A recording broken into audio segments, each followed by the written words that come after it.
to talk about what you've been working on so far. So Shareout won by empowerment. So our challenge statement, so the way we interpreted the challenge was basically to develop a strategy for how our partners can effectively communicate survival statistics to newly diagnosed cancer patients. And this is our problem definition. One of our biggest thing was misinformation. The patient is going to do personal research, leading them into a hole of causing overabundance of information that they're unsure of what does and what not apply to them. Another main problem that we identified was like confusion or complexity of like medical terminology or jargon, and it can be like really confusing to cancer patients and the general population that doesn't have a background in like cancer and cancer research. And then another problem we identified was fear-based decisions, and the fear of death and adverse effects can have an effect on like how people process like the information and like in their initial diagnosis if they like even hear like anything. And there's like many unknowns, especially in the beginning. Okay, so here are a few examples we found of some effective infographics. So this one is about post-employment fellowship employment data of cancer prevention fellowship program participants. So where people went after being an SCP-FP. So I mean the data is right there, and it's just organized well and has good data. And then here's another one aimed more at patients, I guess. It's about the symptom of fatigue, and it's sort of saying like what it can cause, but it's also reassuring because it's saying that it's being researched on how to try and reduce it and make it not as bad for the patient so that they can do more things. But so it's informative and reassuring for the patient. So what makes this a good infographic though? Go ahead. Yeah, because one of the topics that we decided to research over the week was like what makes data communication effective and like what makes an infographic effective. So especially when it came to like education for diseases, one of the things that came up was like how numbers are often a very big stressor for especially people who aren't sure of like what exactly they're dealing with. So it's best to like really make focus on some pictures and words and make it very clear and concise as to what the information is conveying. That's really good research to do for sure. So this one you highlighted because there are no numbers on it. Yes.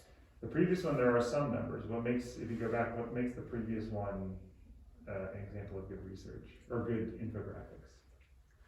Well, we chose this one just because the numbers were like very short and concise, and like it wasn't too many words around it that they were overwhelmed with too much information. Because I think the best infographics have like clear and concise data that shows exactly what the data is talking about. What is this talking about? What kind of people would look at this? I think everyone. It's because when you first look at the graph, what shows up is the numbers, and you would think, oh, what is 48%? What is 9%? And you would want to look more into it. Well, but what is the Cancer Prevention Fellowship Program? I believe it's a class, maybe? The NCI Cancer Prevention Fellowship Program is cited at the bottom there. Sure. So it's saying where people went after that. So when you're saying a class, you mean like it's some kind of educational program? I think so, yeah. And so what are the numbers actually telling them? Where people went after being in it. So like 48% of them went to go work for a government thing, and 34% went to be, yeah. So this is the thing I would think about is it like for you guys, is it an effective infographic if you can't immediately explain what all those things mean? You got to the point when I kind of had a couple questions that lead you to being able to say, oh, it's an education program, and this is the percentage of people who left that program and worked in these different types of places. But that wasn't immediately apparent from your first explanation of it. So just think about that. Like, you should be able to look at an infographic and know what it is about. Please go to the next one. What is this one about? Who is this one for? this is for cancer patients and about fatigue, what it does to them, and what's not going to work and trying to relieve it, and at the bottom there you can see with that little arrow that it's trying to reassure them, and it's saying that they're working on researching it, but that's clearly in the patients. Yeah, that's, I think a good thing to keep in mind is that if you go to the previous one, this is set up for people who are working in some kind of capacity in this field. And this one has very little information, because probably the people looking at it already know it, right? Yeah. Hold on a second. I'm seeing more people leave than I anticipated. Let me just check. Are you also? So where are you guys going? Did you watch that? Are you singing also? No, seriously, I'm legitimately I believe you. my row. Sorry, some singers who needed to go wherever this may be. So, something I think about with this is like, look at this graphic. What's the biggest thing you notice about the design? What's the most prominent color you see here? The color lumber? The color white, right? It's empty. Yeah. Because they don't need a lot of information, because these people probably know a lot about this stuff already. They know they're coming to see, am I gonna get a job and where when I finish this program? Go to the next one, right? There's still white, but there's a lot less empty space. It's filled with more information, and they've done a lot of intentional things. I love, Alyssa, that you're talking about numbers. I don't see any numbers here, right? And that seems intentional, right? Do you need to know that, like, almost every cancer patient reports some fatigue? Do they need to say 90%, right? It's the same thing to people, and it sounds like what you're researching is that people are responding well to not having those numbers to kind of like get blocked up. Yeah. So I wanted to dive in on it because you're gonna be thinking about all of these little choices with whatever you do to present to people. So, feel free to keep going. Also, never put anything on a presentation you're not ready to talk about. Just to get you guys ready for that, because that'll be a thing people take advantage of whenever you're getting grilled by a partner or something like that. All right, and then here's some research into cancer survival statistics. So these are graphs illustrating them. But so here's the 5-year relative survival percent, so the percentage of people who survive for 5 years after diagnosis with different types of cancer. And I mean, this includes all races and ethnicities and all sexes. They have other charts separating those out, but this is just the general, what percentage of patients are going to survive for 5 years after diagnosis for each of these different types of cancers. So it has good data and it's fairly easy to read. And then this one is for all types of cancer, and it's by races and ethnicities as to which ones are most likely to be survived. So it's more 5 separate graphs separated by the races / ethnicities. So it's basically the information from the last one split up like that, but that's also there. So. And then another thing we looked into is like different measures of like what cancer survival is. So one was described as the observed all-cause survival, which is like the estimated probability of surviving like not only just from cancer, but like all types of causes of death. And then one was net cancer survival, so this was like surviving cancer and like there was no other like, they didn't like quantify for like if they had any other like illnesses as well, just like cancer and if they had the probability of dying. And then the last one was crude probability of death. This one I didn't understand that much. It was like the probability of dying with cancer with other causes of death, but like it tries to like measure like the impact that a cancer diagnosis can like, they try to like compare like mortality rates of like that cancer and like compare it to like their survival chances. Do you want me to talk a little bit about this to help Yeah. right now in this moment? Just because it's a really specific thing. So when you get, let's say you get cancer, what is one of the most common kinds of treatments that you might get? Chemo, radiation is definitely common. Chemotherapy is the most common usually. And in that there's a chemical that's brought into your blood that essentially like destroys a lot of parts of your body, and one of the big ones is the immune system.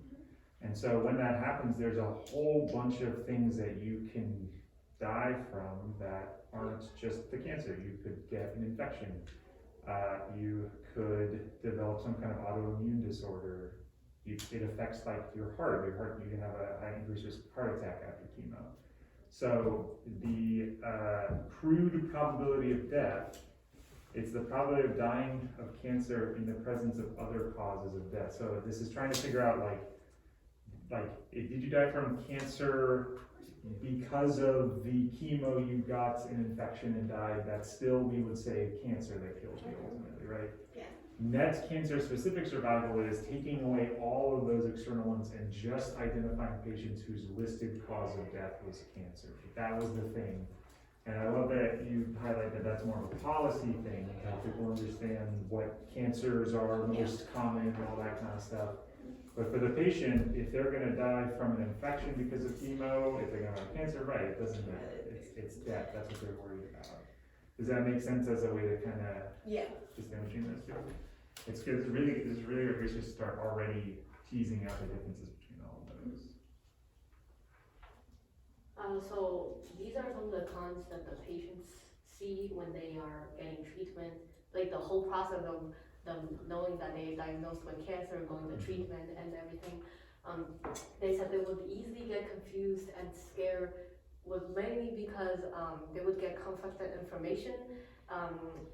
It's mainly because when the doctors connect with them, they would have different languages, and as our challenge partner said, they need to go on Google to search, and then they would get conflicted information from Google and between Google and doctors, Google and nurses and stuff. And then another thing is it was same for every individual. Even if it was some experts that's working in the medical field, they would still get confused and get scared. And for them, cancer diagnosis was really unbelievable, and it would usually crash their whole mind, and they need a lot of mental support and support from their families and friends. And patients usually fully trust on their doctors and depend on their doctors. So usually if a patient has questions, they will ask the doctors, and this issue comes to the doctor because they have to explain it well, and if they don't and have different language barriers, and the patient will get more scared and confused, and it will be that. And then the last problem the patient said was the system doesn't really care. One of the examples they listed was if you go onto the internet or on TV or on TV shows, nobody talked about how the patients would feel. Everyone was talking about how the doctors would do a good job of healing and how the nurses will take good care of them, but no one really cares about what the patient really feels. Okay, interesting. Klara, are you currently taking notes? Is someone taking notes? I'm taking notes, yeah. Perfect. You guys have done a lot of really interesting research. I'm very curious, have you thought about at all about the vehicle through which you would communicate information to patients? Well, I think, me personally, I feel like an infographic is definitely best, especially for communicating something that they can take on, continue to read it and try to understand. So I think one of the things we're thinking of is trying to make different types of infographics and testing it on different audiences and seeing what their understanding level was, and what was easy to understand, what's not easy to understand, what else would you still have questions about. Interesting. So doing some kind of somewhat similar to your experiment you're doing now, doing something where you're focus grouping or things like that. What would be different about your infographic from the stuff that already exists that they give out? Would this be another pamphlet that you would be creating? I feel like it doesn't have to be different. Sorry, I don't want to imply it has to be different, but would this be another pamphlet that you would be kind of handing out? Yeah, I feel like it could be it could be different types of things. When they were here, they talk about they don't use a lot of videos, or they don't really understand TikTok or things like that. So trying different mediums and seeing what conveys the best understanding for what information is being told. Yeah, and also, we wanna try like varieties of different methods, because if you look at this, it's just such a Yeah, it's just plain words. thing that the hospital would usually give you, you wouldn't wanna read it, but if we combine it with some other medias, or combine it with some Yeah. other methods, and the patient would willing to be, reading your message, that's like our main goal, and then we're trying to explore more ways of doing it. Yeah. Interesting. Okay, so you're trying to figure out how to vary up your methods, try different things out, and you're still sort of feeling out what that is. You've done a lot of good background research about what things you want to keep in mind during this process. I'm curious, what do you guys feel like you want to learn more about? Like, thinking about how I go up and I talk in front of everybody and give you information, like, what are things you might want to learn more about to help you with this process that I could kind of keep in mind? Treatment maybe, like how the treatment works. Yeah. Like how to analyze like statistical data and like communicate that. Yeah, I think I'm gonna try to get like a couple sets of like survival statistics and like just dissecting what they mean. Yeah.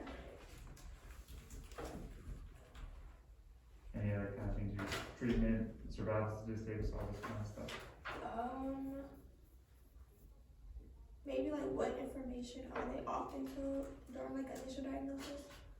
I mean, you're looking at it mainly. Like, could they only, well, they said like for the chronic stage, it doesn't have to be just sarcoma, right? Right. Yes, they said it didn't have to just be sarcoma. I would make it something that is, I think what they were saying was essentially that because they see this type of cancer that is all over the place, it happens all over the body, it's hard to have a lot of specific information, so to make it applicable to any type of sarcoma would be really helpful for them in particular. Yeah. But yeah, so maybe we'll talk a little bit about sarcoma too. Are there any other questions or things like that you guys have hanging around right now? No. Well, I look forward to seeing where you guys go with this. I think you're in a good spot. Good job, guys. Thank you. Recording.